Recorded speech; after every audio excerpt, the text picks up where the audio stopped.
देखो ভিউয়ার্স, আজ আমি ভেটকি মাছের পাতুরি বানাবো। এই যে 4-5 টুকরো ভেটকি মাছ নিয়েছি। দেখো, এই লাউ পাতা, এই সর্ষে, কাঁচা লঙ্কা, একটু সর্ষের তেল, নুন, হলুদ সব দিয়ে মিশিয়ে পেস্ট বানিয়ে রেখে দিয়েছি। এটা মাছে মাখাবো, মাখিয়ে তারপরে এই লাউ পাতায় বাঁধবো। বেঁধে এই কড়াইতে, আমি খুব তেল কম খাই তো সামান্য তেল দিয়েছি, এই তেলের মধ্যে বসাবো।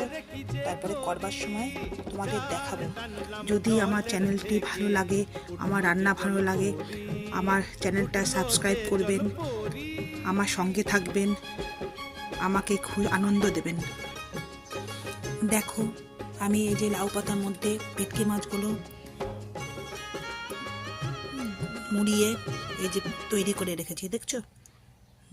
আমার কাছে 5টা মাছ আছে, 5টা লাউ পাতায় 2টো করে লাউ পাতা নিয়েছি, নিয়ে ভালো করে মুড়িয়ে এই যে কড়াইতে রেখে দিয়েছি। এবার আমি গ্যাসে বসাবো, চাপা দিয়ে বসাবো।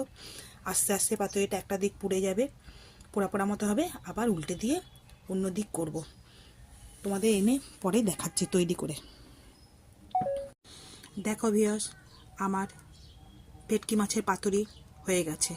এগুলো কলা পাতা দিয়ে করা যায়, বাঁধাকপি পাতা দিয়ে করা যায়, লাউ পাতা দিয়েও করা যায়, সব পাতা দিয়ে করা যায়। কলা পাতা দিয়ে করলে পাতাটা ফেলে দিতে হবে, লাউ পাতা আর বাঁধাকপি পাতা দিয়ে করলে পাতা শুদ্ধই খাওয়া যায়, খুব ভালো হয়। আমি অল্প তেলে রান্না করেছি, তোমরাও খেয়ে দেখো, খুব মজার হয়।